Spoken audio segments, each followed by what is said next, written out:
Boa noite a todos. Vamos iniciando nesse momento mais uma palestra ao vivo, mais um encontro das nossas segundas-feiras, para que a gente possa aprender um pouco mais do Evangelho de Jesus. Eu convido a todos mais uma vez para que a gente possa juntos fazermos a prece, pedindo paz, pedindo proteção, pedindo harmonia e bom entendimento das lições que nós vamos estudar hoje. Vamos então nesse momento pedir a Deus, nosso Pai, a Jesus, aos bons espíritos que nos auxiliem na nossa reunião de hoje, que nos ajudem a que nós possamos compreender bem as lições e que a gente possa praticá-las com muita força, com muita coragem, com muita determinação na nossa vida. Pai nosso que estais nos céus, santificado seja o vosso nome.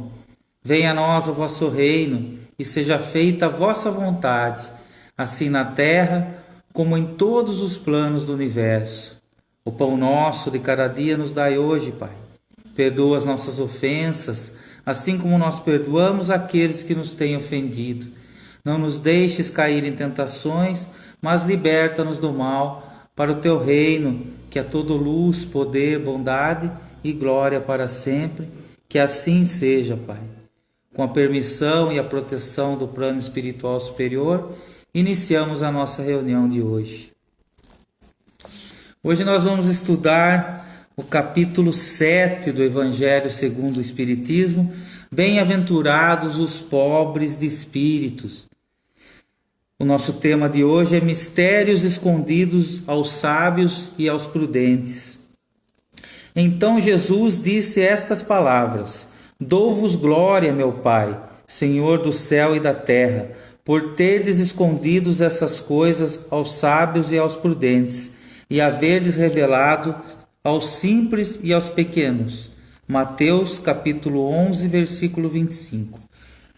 Pode parecer singular que Jesus renda graças a Deus por haver revelado essas coisas aos simples e aos pequenos, que são os pobres de espíritos, e por havê-las escondido dos sábios e dos prudentes, mais aptos na aparência a compreendê-las. É que é preciso entender pelos primeiros os humildes, os que se humilham diante de Deus e não se acham superiores a todo mundo, e pelos segundos os orgulhosos, os envaidecidos com a ciência mundana, que se acham prudentes porque negam, tratando Deus de igual para igual, quando não o desaprovam. Na antiguidade, sábio era sinônimo de esperto, e é por isso que Deus lhes deixa a busca dos segredos da terra e revela-os dos céus aos simples e aos humildes que se inclinam diante dele. Assim ocorre hoje com as grandes verdades reveladas pelo Espiritismo. Certos incrédulos espantam-se que os espíritos façam tão pouco esforço para convencê-los. É que esses espíritos se ocupam dos que procuram a luz, com boa fé e humildade, preferindo-os aos que acreditam possuir toda a luz e que parecem pensar que Deus deveria ficar muito feliz conduzindo-os a Ele e provando-lhes que existe. O poder de Deus manifesta-se tanto nas menores coisas quanto nas maiores. Ele não esconde a luz, uma vez que a derrama em ondas por todas as partes. Cegos, pois, os que não a veem. Deus não quer abrir-lhe os olhos à força, quando apraz a eles mantê-los fechados. Sua vez irá chegar, mas antes é preciso que sintam as angústias das trevas e reconheçam Deus e não o acaso na mão que fere seu orgulho. Ele emprega para vencer a incredulidade os meios que lhe convêm conforme os indivíduos. Não cabe ao incrédulo prescrever-lhe o que deve fazer e dizer-lhe: se desejais convencer-me, deveis portar-vos de tal ou qual forma, e antes em tal momento que naquele outro, porque esse momento me convém. Que os incrédulos não se espantem, pois se Deus e os espíritos que são agentes de sua vontade não se submetem às suas exigências, que se perguntem o que diriam se o último de seus servidores quisesse impor-se a eles. Deus impõe suas condições, não se submete a deles. Escuta com bondade os que se dirigem a ele, com humildade, e não os que se julgam maiores que ele. Deus, dir-se-á, não poderia tocá-los pessoalmente através de sinais evidentes, em presença dos quais o incrédulo mais endurecido teria de se inclinar? Sem dúvida poderia, mas então onde estaria seu mérito? E aliás, para o que serviria isso? Não se vê todos os dias recusar-se à evidência e até se dizer, se eu visse, não acreditaria, porque sei que é impossível. Se eles se recusam a reconhecer a verdade, é que seu espírito ainda não está maduro para compreendê-la, nem seu coração para senti-la. O orgulho é venda que obscurece a vista. De que serve apresentar luz a um cego? Portanto, é preciso primeiro curar a causa do mal. É por isso que, médico hábil, ele castiga primeiramente o orgulho. Não abandona seus filhos perdidos, sabe que cedo ou tarde seus olhos se abrirão, mas quer que seja por sua própria vontade. Então, vencidos pelos tormentos da incredulidade, atirar-se-ão por si mesmos em seus braços, e como o filho pródigo, pedir-lhe-ão graça.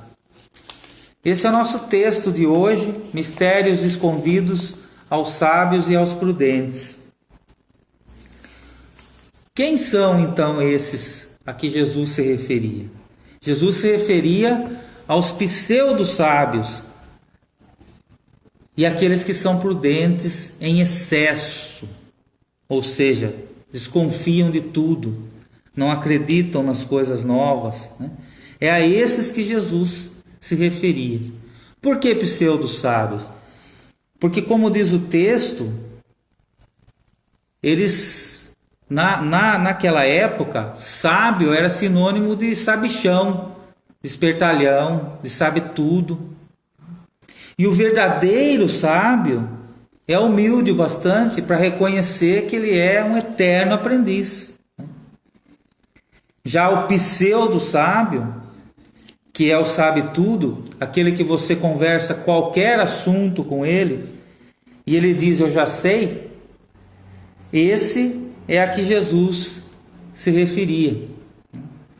Eu gostaria de ler a questão 104 do Livro dos Espíritos, que é a 8ª classe de espíritos, que são os espíritos pseudo-sábios. Vamos ver as características desses espíritos e nós vamos perceber que se encaixa no texto aqui. Seus conhecimentos são bastante amplos, mas eles julgam saber mais do que realmente sabem.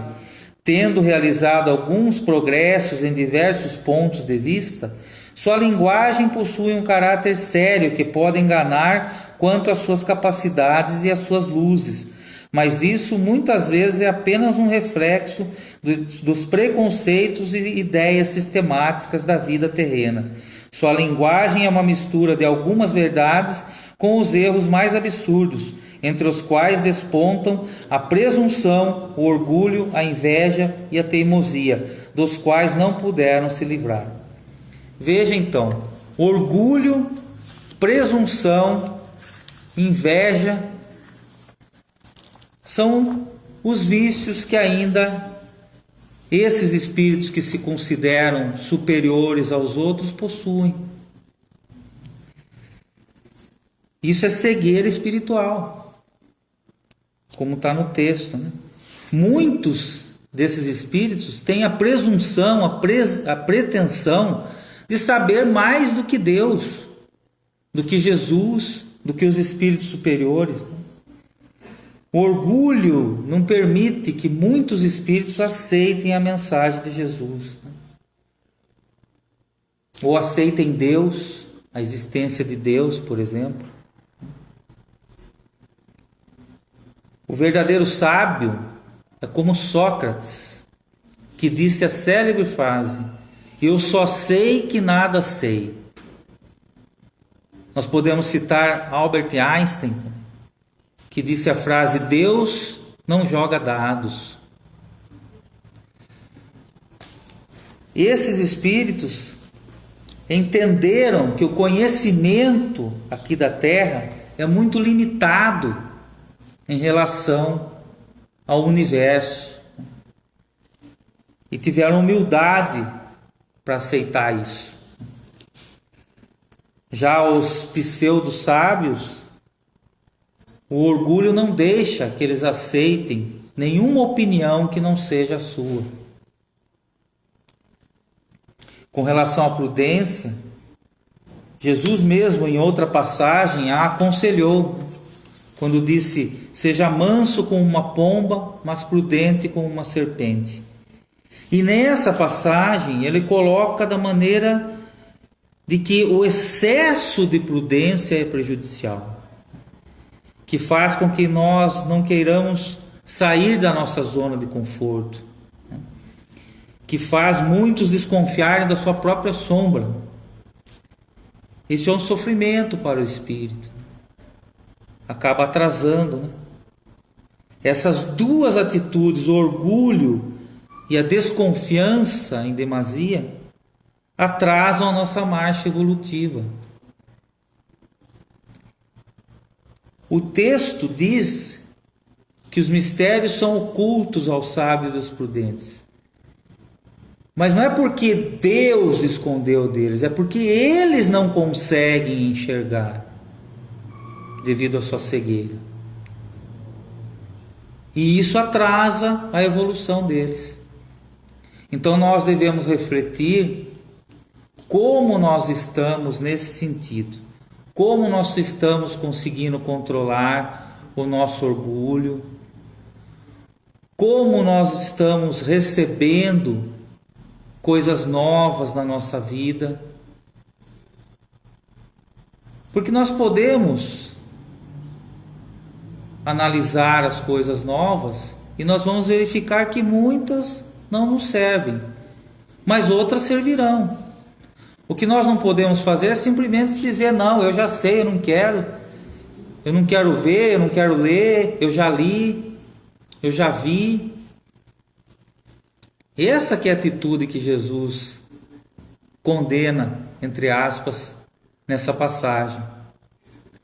Porque se nós tivermos a humildade para verificar as coisas novas, nós vamos aproveitar muitas oportunidades boas que nós acabamos perdendo de aprendizado.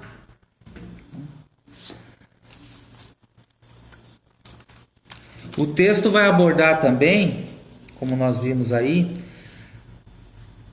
que existem aqueles que ainda querem provas de que Deus existe, provas de que os espíritos desencarnados existem, que nós viveremos depois dessa existência, provas desse contato, provas de que Jesus é realmente o Mestre, o Messias, o enviado de Deus para nos ajudar.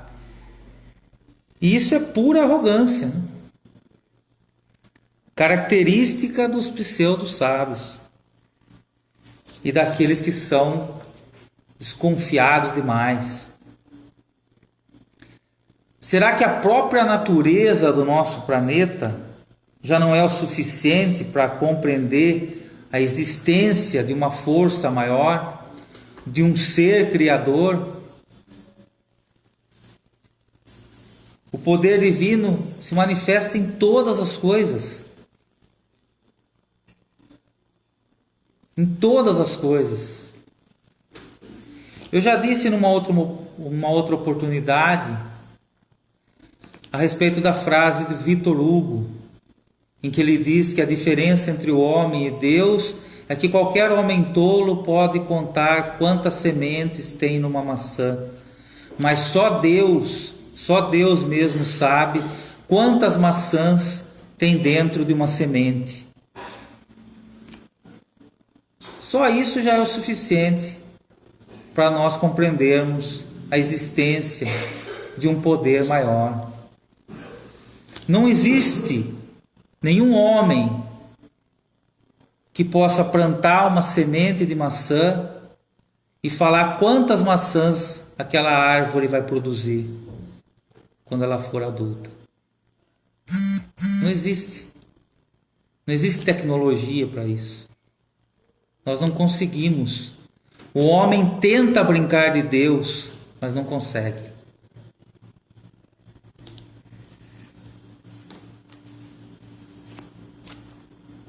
Deus primeiro cura a nossa cegueira, cura a causa da nossa cegueira, que é o orgulho. O orgulhoso, ele tem uma grande decepção quando ele desencarna e ele entra no mundo real, ele sai desse mundo aqui, que é o mundo das ilusões. Aí ele vai perceber toda a força desse poder divino. Aí ele vai entender a condição que ele se encontra. E vai ser uma grande decepção para ele. Muitos ainda insistem lá nas suas criações mentais, insistem no orgulho. Mas existe um talismã divino que cuida disso. E ele se chama tempo. O tempo dobra os joelhos dos orgulhosos, dos teimosos, dos presunçosos, daqueles que se rebelam contra as leis divinas. O tempo cura. Eu vou dar uma paradinha aqui para que a gente possa ler mais uma questão do Livro dos Espíritos, a 785, e a gente continua. Qual é o maior obstáculo ao progresso? O orgulho e o egoísmo. Refiro-me ao progresso moral, pois o progresso intelectual avança sempre. À primeira vista, o progresso intelectual parece inclusive dar a esses vícios um desdobramento de atividades, desenvolvendo a ambição e o amor das riquezas, que por sua vez incitam o homem às pesquisas que esclarecem seu espírito. É assim que tudo se interliga, tanto no mundo moral como no mundo físico, e que até mesmo do próprio mal pode surgir o bem. Mas esse estado de coisas durará apenas algum tempo, mudará à medida que o homem compreender melhor, muito além dos prazeres dos bens terrenos, há uma felicidade infinitamente maior e mais duradoura. Há duas espécies de progresso que se prestam apoio mútuo e que, no entanto, não caminham juntos: o progresso intelectual e o progresso moral. Veja bem, essa questão é muito importante para a gente entender uma coisa. O conhecimento, o progresso intelectual, ele vem antes do progresso moral. E nós caímos muitas vezes no orgulho por conta disso. Porque muitos espíritos avançam bastante no conhecimento e pecam demais no lado moral. Essa passagem está falando disso. Porque quando nós avançamos do lado moral, nós passamos a ser humildes e simples. Nós passamos a ter pureza de coração. E ela que é a coisa mais importante para a nossa evolução. O que diferencia os espíritos a nível do plano espiritual, a nível hierárquico no plano espiritual, é a evolução moral e não o conhecimento. É isso que nós precisamos compreender. Mas, como está dizendo aqui, devido a ele vir antes e o outro tardar um pouco mais, nós acabamos falhando. Na questão 365 do Livro dos Espíritos, Kardec pergunta: por que homens tão inteligentes, indício de que há neles um espírito superior, às vezes são ao mesmo tempo profundamente viciosos? A resposta é que o espírito encarnado não é suficientemente puro e o homem cede à influência de outros espíritos mais imperfeitos. O espírito progride numa marcha ascendente e imperceptível, mas o progresso não se realiza simultaneamente em todos os sentidos. Num período, o espírito pode avançar em conhecimento, no outro, em moralidade. Veja então que interessante. Só o conhecimento não é sinônimo de superioridade. E nós nos equivocamos nisso. Nós achamos que é. E daí nós não queremos aceitar o que o outro nos traz. Vamos colocar isso na nossa vida, no nosso dia a dia. Vamos lembrar da letra, da música do grande artista Gonzaguinha, na qual ele diz: viver e não ter a vergonha de ser feliz, cantar e cantar e cantar a beleza de ser um eterno aprendiz. A beleza de ser um eterno aprendiz. Nós somos eternos aprendizes, né? O reino dos céus é dos simples e dos humildes, e ele só será construído em nós dessa forma, com essas atitudes, né? Sabedoria não é só conhecimento. Sabedoria é conhecimento aliado à evolução moral, ao bom caráter. E isso só se atinge se esforçando para trilhar o caminho do bem, se esforçando para fazer o bem ao próximo e a nós mesmos. É isso, meus amigos, essa lição de hoje, quando Jesus diz que deu glória ao Pai por esses ensinamentos serem revelados aos simples e aos pequeninos, vamos nos esforçar para encaixar nesse perfil. Vamos receber esses ensinamentos e praticá-los na nossa vida. Vamos deixar de lado essas ideias de que nós somos superiores aos outros, por nós conhecermos um pouco mais de um ou outro assunto. Ninguém sabe tudo. Nós estamos ainda, como a gente sempre lembra, num planeta de provas e expiações. E todos nós temos coisas a aprender aqui. Esse é o objetivo de nós estarmos aqui. Esse é o convite de Jesus. Vamos então nesse momento, para que a gente possa encerrar a nossa reunião de hoje, mais uma vez unir os nossos bons pensamentos, os nossos bons sentimentos em torno da prece. Primeiramente agradecendo a mais essa bela lição que o plano espiritual nos trouxe, compreendendo que nós temos de fazer aqui um trabalho de equipe, compreendendo que nós devemos unir conhecimento, unir sentimento, um apoiar o outro, para que a gente siga firme nessa jornada de fazer somente o bem. Nosso planeta precisa muito disso. Vamos então agradecer a Deus, nosso Pai, a Jesus, aos bons espíritos,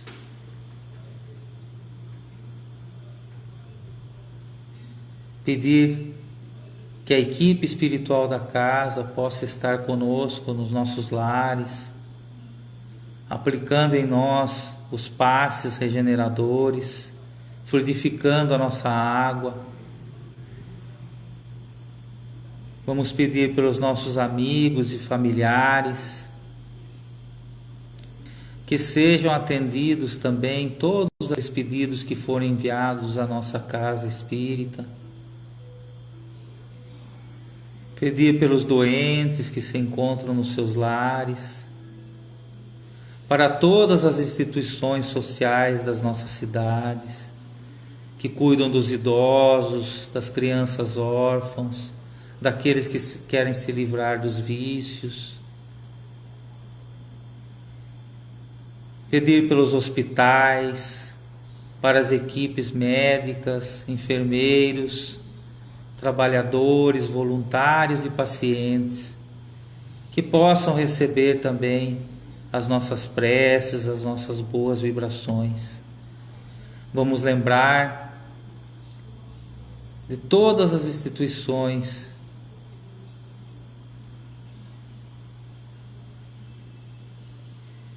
vamos pedir pelo presídio das nossas cidades,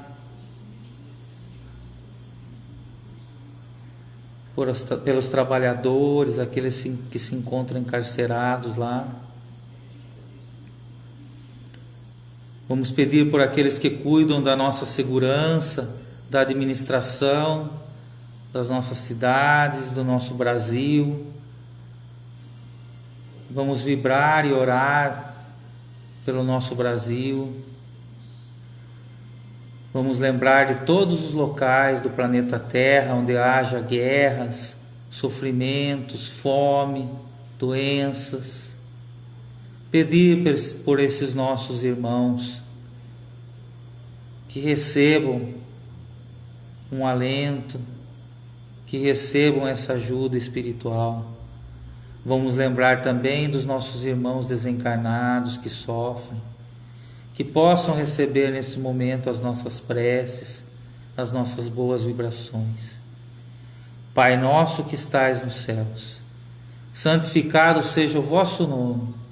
Venha a nós o vosso reino e seja feita a vossa vontade, assim na terra como em todos os planos do universo. O pão nosso de cada dia nos dai hoje, Pai. Perdoa as nossas ofensas, assim como nós perdoamos aqueles que nos têm ofendido. Não nos deixes cair em tentações, mas liberta-nos do mal, para o teu reino, que é todo luz, poder, bondade e glória para sempre. Que assim seja. Muito obrigado a todos, que Deus nos abençoe e, se Ele assim nos permitir, estaremos novamente juntos aqui na próxima segunda-feira, às 8 da noite. Um grande abraço a todos vocês.